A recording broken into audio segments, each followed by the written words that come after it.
ভর্তা করতে বসে। আসসালামু আলাইকুম ভিউয়ার্স, সবাই কেমন আছেন? ঈদের ছুটিতে গ্রামে আসছি আর এসে দেখি সব চাচাতো ভাই বোনদের সাথে দেখা। প্রতিবার আমের সময় হইলে আমরা সবাই মিলে আম চুরি করে ভর্তা করে খাইতাম। তাই এবার কেন মিস যাবে, সবাই মিলে ভাবলাম আজকে আমরা আম ভর্তা করব আম চুরি করে।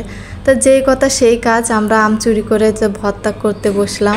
আমের সাথে তেঁতুল আর কাঁঠালের মুচি নিলাম, এতে আরও বেশি মজা লাগবে। ছোট বড় সব রকমের আমই নিয়ে নিয়েছি, কারণ এখনও আম ভালোভাবে বড় হয় নাই। আমি আম কাটতেছি আর সবার সাথে গল্প করতেছি।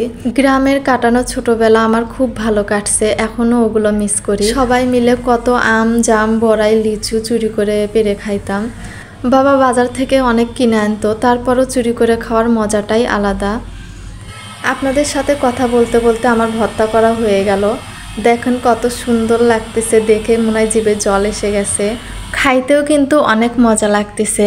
আর ছোটবেলায় আপনারা কে কে এভাবে চুরি করে খাইছেন অবশ্যই কমেন্টে বলে দেবেন। আজকে এই পর্যন্ত, আল্লাহ হাফেজ।